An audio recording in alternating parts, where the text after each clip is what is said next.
Classification of drugs in pharmacognosy. बहुत शानदार topic है। ये जो हर्बल प्लांट्स होते हैं, हर्बल मेडिसिन होते हैं, उसके क्लासिफिकेशन से क्या होते हैं ये जानेंगे इस वीडियो में। होता क्या है एक्चुअली में, कैसे क्लासिफाई किया जाता है हर्बल मेडिसिन को, जो आयुर्वेदिक मेडिसिन प्रिपेयर की जाती है, बनाई जाती है कंपनी में। आप देख पाए होंगे जैसे हर्बल मेडिसिन वही है, जैसे हल्दी हो गया, अदरक हो गया, जिंजर हो गया, प्याज हो गया, मूली हो गए, गाजर हो गए, ये सारे जितने भी खाने पीने वाली चीज हैं ये सब क्या है हर्बल मेडिसिन के अंदर ही आते हैं। ज्यादातर इसमें कुछ नहीं है। यदि हम बात करें इसकी कि इसमें होता क्या है, इसका क्लासिफिकेशन का डेफिनेशन क्या होता है, देखेंगे कि इसमें जो प्रेजेंटेशन होता है, ठीक है, जो प्रेजेंटेशन होते हैं उसके अंदर अंदर क्या होता है डाइवर्स होते हैं, ठीक है। उसमें क्लासिफिकेशन किया जाता है बहुत तरह से। जैसे हम उसको बोल देते हैं ड्रग्स, बोल सकते हैं, क्या बोल सकते हैं, ड्रग्स विथिन द फार्माकोग्नोसी अंदर, ठीक है, देख पा रहे होंगे, ठीक है। इसमें हम जो भी ड्रग्स होते हैं उनका एक्चुअली में होता क्या है कि मेन रोल क्या होता है, क्लासिफाई कैसे होते हैं, तो चलिए यहाँ पे देखते हैं। देखिए जो नेचुरल सोर्सेस ऑफ ड्रग्स होते हैं, नेचुरल सोर्सेस मीन्स हम बात करेंगे कि नेचुरल यानी प्राकृतिक, प्राकृतिक मीन्स कहें कि जो जीवित होते हैं, जो नेचुरल्स होते हैं, जो घर पे तैयार किए जा सकते हैं, जिनमें केमिकल का यूज नहीं होता है, ठीक है, शुद्ध प्लांट से पाए जाते हैं, उनको हम बोलते हैं नेचुरल सोर्स ऑफ ड्रग। जैसे नेचुरल सोर्स से, जैसे नेचुरल सोर्स में कहाँ कहाँ से ले सकते हैं, नेचुरल सोर्स जैसे यहाँ पे देख सकते हैं प्लांट एज ड्रग सोर्स, यानी आप प्लांट से ड्रग का सोर्स उठा सकते हैं। कहाँ से, प्लांट से उठा सकते हैं। पहला तो हो गया नेचुरल सोर्स मीन्स बात करेंगे प्लांट्स। दूसरा बात करेंगे जो नेचुरल सोर्स होता है एनिमल, जैसे जैसे किसी की प्रोटीन की कमी हो जाती है, वसा की कमी हो जाती है, या फिर इम्यून सिस्टम डैमेज हो जाता है, डॉक्टर लोग बोलते हैं कि नहीं आप चिकन खाइए, मटन खाइए, मछली खाइए, अंडे खाइए, वहां से भी आप प्राप्त कर सकते हैं। जैसे एनिमल वेस्ट ड्रग्स लिए जा सकते हैं, यानी एनिमल से निकाले जा सकते हैं, उसको एक्सट्रैक्ट कर लिया जाता है एनिमल को, जैसे हार्मोन्स हो गए are the critical for the treatment के लिए होता है, ठीक है। जो थर्ड होता है, थर्ड में एक्चुअली में होता क्या है कि थर्ड जो है मिनरल सोर्स पाए जाते हैं। मिनरल सोर्स आप समझ ही रहे होंगे कि मिनरल क्या कहलाता है। मिनरल से, जैसे मिनरल्स एंड इनऑर्गेनिक कंपाउंड्स होते हैं, यानी mineral source means that means हम बात करें इनऑर्गेनिक कंपाउंड जिसमें कार्बन नहीं पाया जाता है, और जिसमें कार्बन पाया जाता है वो क्या होता है ऑर्गेनिक होता है।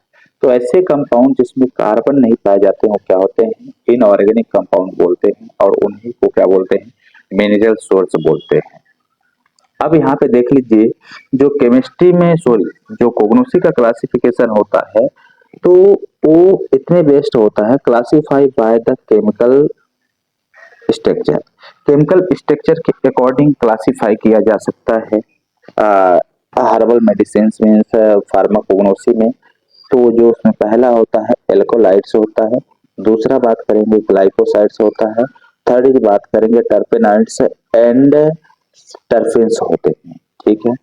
ये क्या पाए जाते हैं, इसमें हम बात करेंगे कि जो एल्कोलाइड्स होते हैं उसमें फार्माकोलॉजिकल इफेक्ट्स होते हैं, क्या होते हैं, सिग्निफिकेंस किसका होता है, फार्माकोलॉजिकल इफेक्ट का होता है, किसका होता है, फार्माकोलॉजिकल इफेक्ट का होता है, जो कि हम यूज करते हैं पेन में, जो हमारे दर्द होते हैं, जो भयानक वाले दर्द होते हैं, उसमें एल्कोलाइड्स को मोस्टली यूज करते हैं, और साथ में मैनेजमेंट करते हैं एंड ट्रीटिंग करते हैं किसकी, मलेरिया का।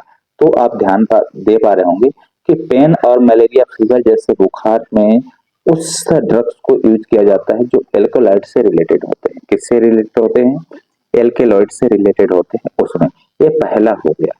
अब हम यहाँ पे बात करेंगे दूसरा, जो दूसरा कैटेगरी होती है जिसको हम बोलते हैं ग्लाइकोसाइड, क्या बोलते हैं, ग्लाइकोसाइड बोलते हैं। इसमें ग्लाइकोसाइड में होता क्या है कि एक ग्लाइकोसाइड नोटेबल होते हैं, नोटेबल मेडिसिन होते हैं जिसको, जिसमें क्या होती है प्रॉपर्टीज होती है particular in the treating heart conditions, यानी जो हमारा हृदय है, ग्लाइकोलाइड्स जो होते हैं ना वो हार्ट से रिलेटेड जितनी भी बीमारी होती है हृदय से रिलेटेड, वो ग्लाइकोलाइड्स कैटेगरी के अंतर्गत आते हैं। टर्पेन्स एंड टर्पेनॉइड्स जो होते हैं उसके अंदर क्या आते हैं, यहाँ पे देख पा रहे होंगे कि इसमें बायोलॉजिकल एक्टिविटीज इंक्लूड होते हैं।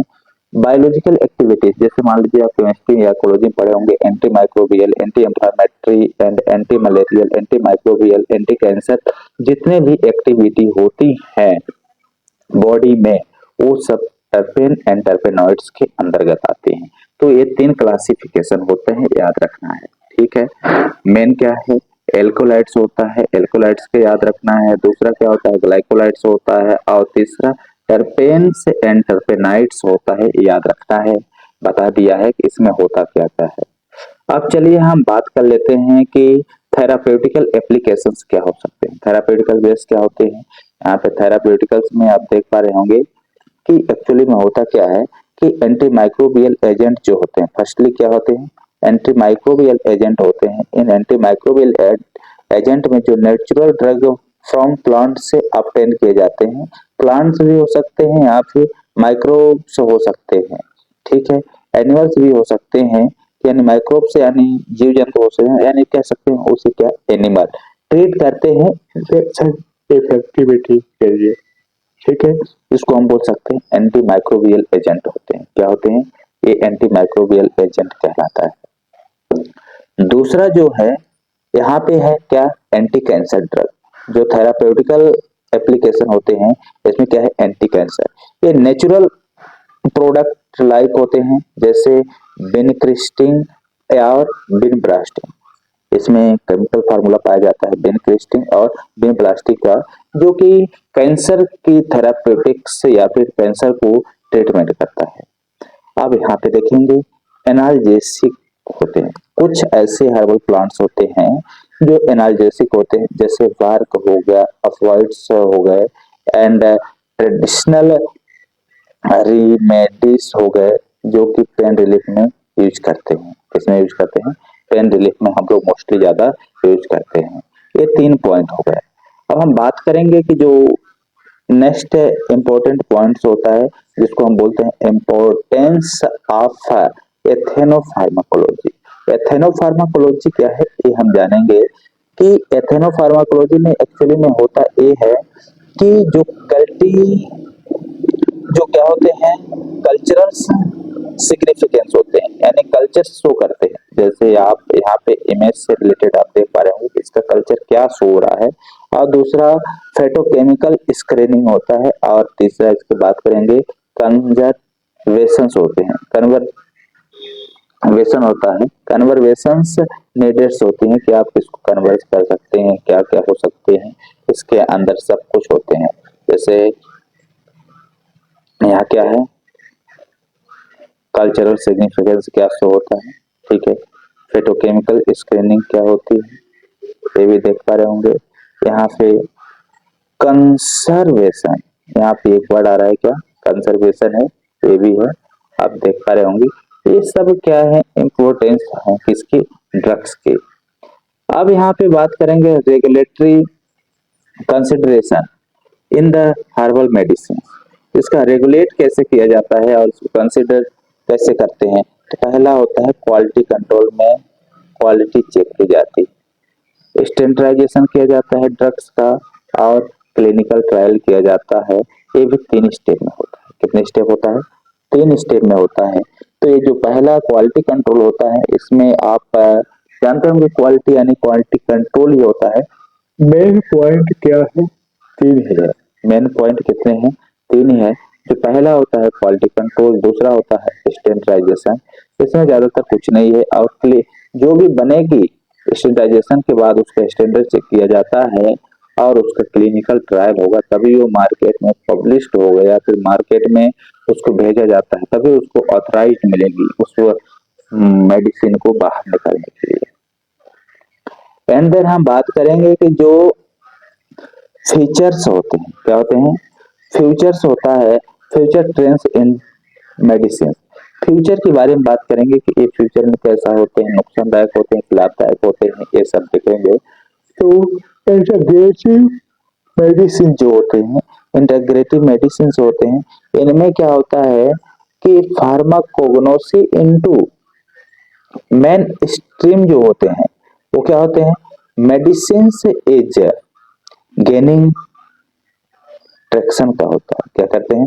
गेनिंग करते हैं, प्राप्त करते हैं, उसको एक्सेप्ट करते हैं, उसके लिए होता है। और प्रमोटिंग करते हैं किसका? कॉम्बिनेशन, यानी प्रमोट करते हैं किसी भी कॉम्बिनेशन के साथ, और उसमें जो उसका कन्वेंशनल चार्ज होता है उसको भी करेंगे, और ट्रेडिशनल चार्ज होते हैं उसको भी प्रैक्टिस के थ्रू होलिस्टिक पेशेंट केयर में दिया जाता है। जो इसमें सेकंड है, बायोटेक्नोलॉजी एडवांस का यूज किया जाता है। फ्यूचर की बात करें तो इसमें क्या है? बायोटेक्नोलॉजी एडवांस मेथड का यूज किया जाता है। और लास्ट में हम बात करेंगे, पर्सनलाइजेशन मेडिसिन भी यूज की जाती है। ठीक है, यानी पर्सनल में भी यूज करेंगे। उनका डिस्क्रिप्शन यहाँ पे दिया है, आप देख लेंगे एक बार। और जो इसमें लास्ट होता है, अंडर स्टडी ड्रग क्लासिफिकेशन इन फार्माकोग्नोसी। आप क्या समझते हैं कि फार्माकोग्नोसी क्लासिफिकेशन से?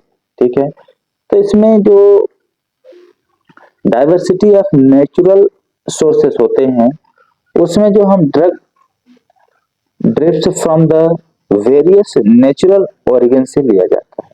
ठीक है, जिसे हम शेयर भी कर सकते हैं, डाइवर्सिटी कर सकते हैं, पब्लिशर के नाम से या फिर पब्लिश को ऑथराइज्ड कर सकते हैं। ठीक है, अब बात करेंगे थेरापेटिकल पोटेंशियल क्या होता है। इसमें जो थेरापेटिकल पोटेंशियल्स होते हैं, इसमें role of the natural substance का आविष्कार किया जाता है, और वो हेल्थ ट्रीटमेंट के लिए बेनिफिशियंस होते हैं, यानी फिर बेनिफिट होता है। इम्पोर्टेंस ऑफ ट्रेडिशनल मेडिसिन, बहुत सारे भी इम्पोर्टेंस होते हैं इस मेडिसिन का, इसमें होता क्या है एक्चुअली में। तो ये हमारा रहा छोटा सा topic, classification of drug in pharmacognosy.